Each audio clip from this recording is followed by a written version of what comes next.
Here's my prediction. Even if everything that is said about climate change is true, so much will be different about how we can handle those problems. Plus, we'll be building scrubbers to take CO2 out of the atmosphere should we decide that's necessary. You don't want to take too much out because then the plants don't grow, but we'll certainly have that ability.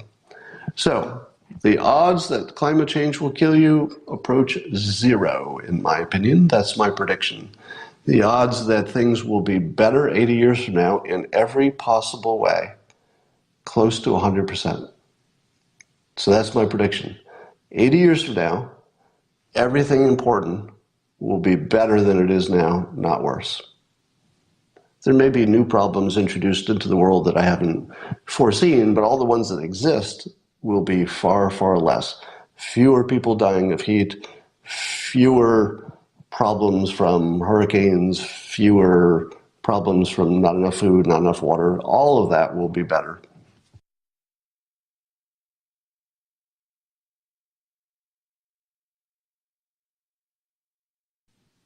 I want to make a climate change prediction. I'll try to keep this short. And it's going to start with me buying a new car. Recently, I bought a new automobile. And all I got was, I just got the newer version of my 7-year-old car. I think it was, or 9 years old. So I like to keep a car for a long time because unless there's something really different coming out, I'm just not interested. So I had an old BMW X5, 2011, and I just upgraded it to the new version. Oh my God, what a difference that many years make. In 7 years or whatever it is, or 8 years or more, the technology is just so different. But here's the reason I'm telling you about this.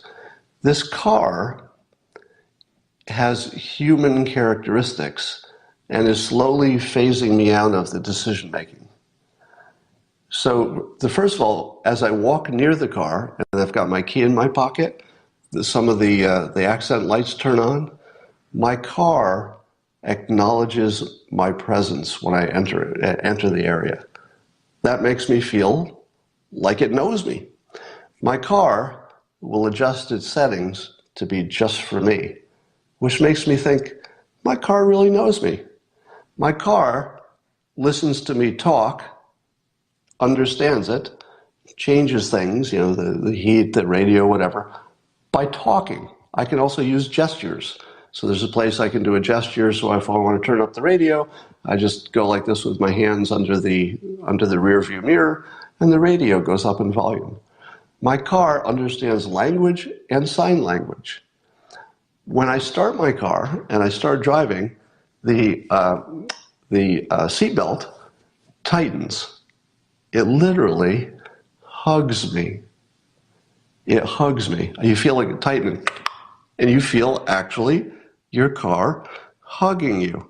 It pays attention to me. It treats me like I'm special. And it hugged me. Literally, it hugged me.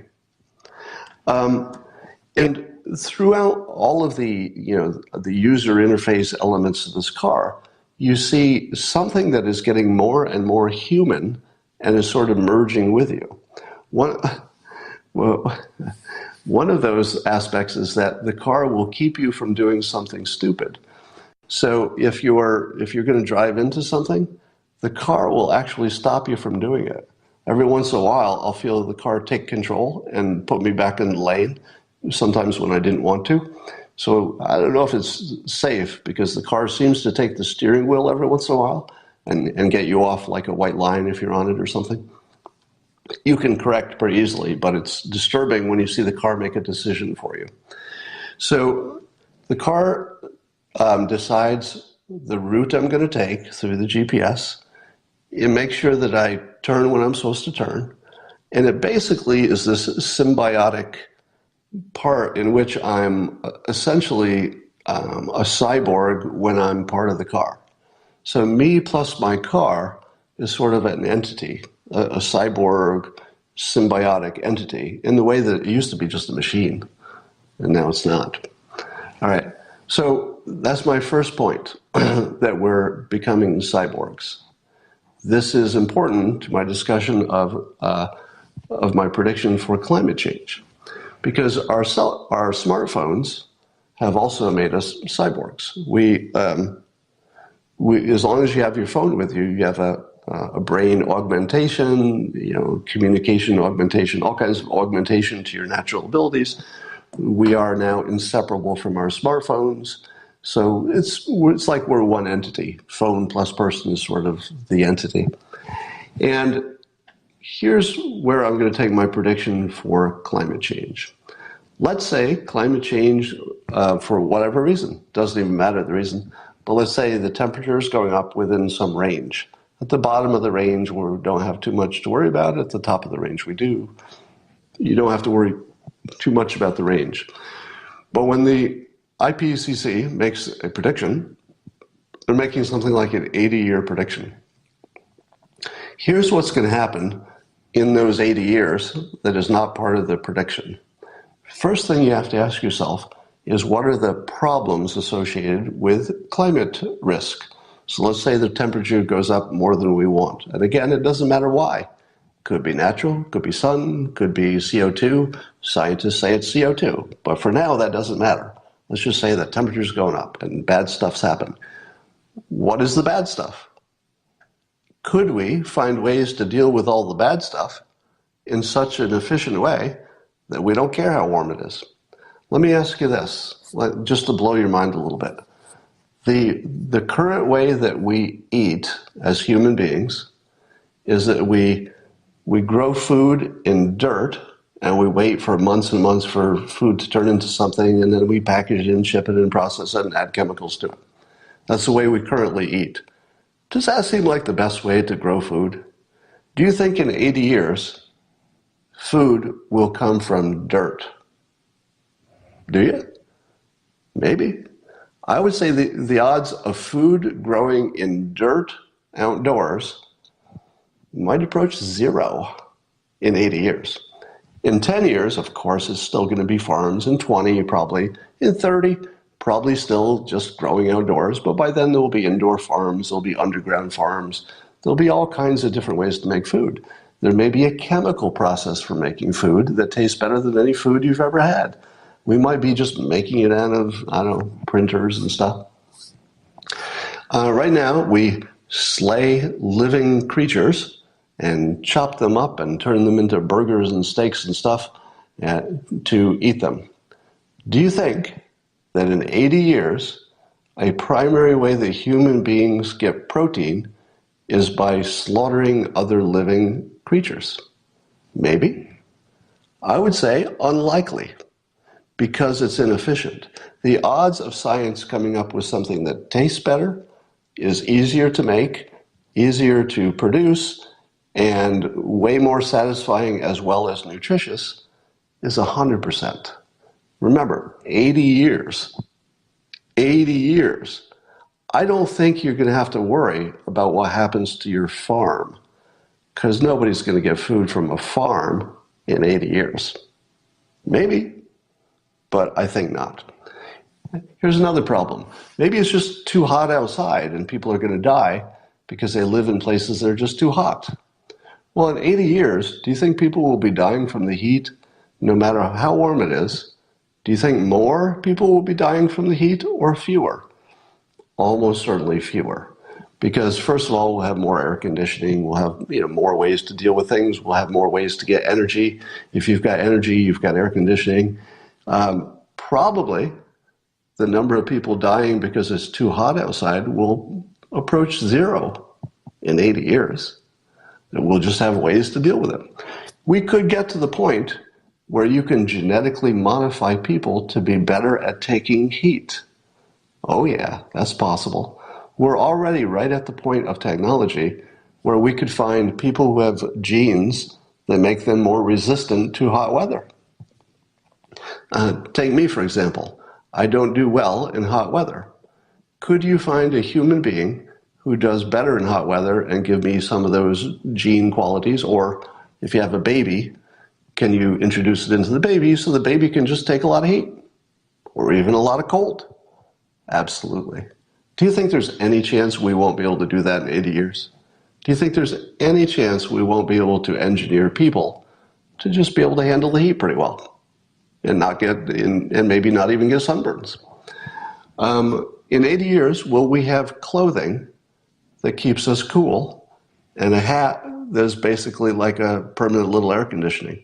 In 80 years, you might be able to buy for $20 something like a clothing that just completely keeps you cool.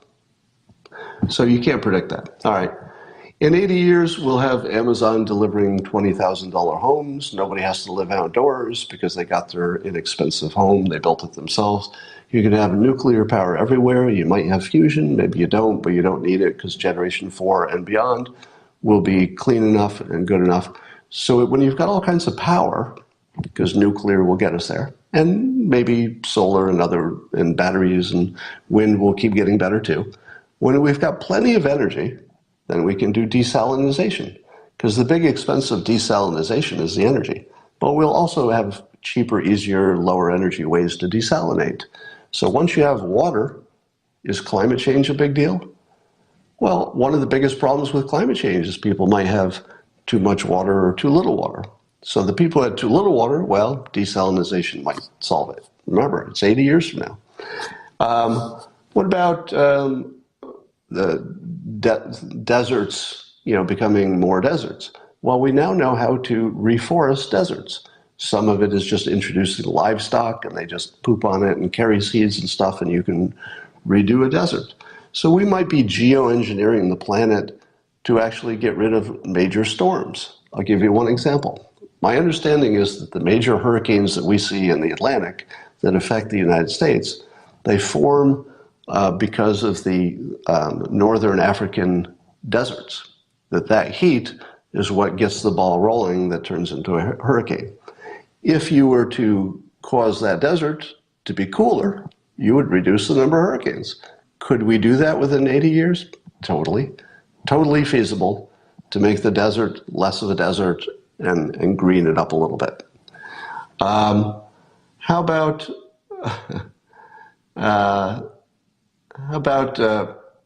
one of the problems with climate change is that species become extinct. Will it be possible for species to become extinct 80 years from now, or even 20 years, or even 30 years? No. There will be no extinct species because we'll just grab their DNA, and if the living ones die off, we can just clone them back to life. But here's a better question. How many species have become extinct in our lifetime? Like 1 million? I don't know. It's a big number, right? The number of species, if you count plants and insects and animals, how many of them have become extinct in our lifetime? I don't know, 1 million? Do you even notice? We could lose another gazillion species. I don't think I couldn't tell the difference. Do I care? Not really. So we could save them if we want to. Somebody's saying it's billions. We could save as many species as we want. We just save their DNA. We have the technology. We can clone them back if we want to. But the fact is, we just don't miss them. We just don't miss them. There might be some point when we do miss stuff, but I don't know where that is. Take the coral. So we're losing corals in some places, and that can be a big issue for the barrier reef, etc. But we also know there are some types of corals that are resistant to heat. How hard will it be in the future to say, well, these corals seem to be dying, let's dump a bunch of these heat-resistant corals in the same place. They're not exactly the same, but they're just as good for the fish. Those corals grow up. In 80 years, do you think we'll be able to do that? Yeah, we could do that kind of now. I think we can do that now. So, and then the other problem is that coastlines, the water rises, and you have to relocate things. Not the biggest problem in the world, because it will happen slowly enough, and the people with all the money seem to be living near the coast. They'll just move a little bit inland over time. They'll move to better places. They'll move to places that are hardened against hurricanes better. They'll move to places that are better protected. It will create a lot of jobs because people will have to do the work of relocating people. Here's my prediction. even if everything that is said about climate change is true, so much will be different about how we can handle those problems. Plus, we'll be building scrubbers to take CO2 out of the atmosphere should we decide that's necessary. You don't want to take too much out because then the plants don't grow, but we'll certainly have that ability. So, the odds that climate change will kill you approach zero, in my opinion. That's my prediction. The odds that things will be better 80 years from now in every possible way, close to 100%. So that's my prediction. 80 years from now, everything important will be better than it is now, not worse. There may be new problems introduced into the world that I haven't foreseen, but all the ones that exist will be far, far less.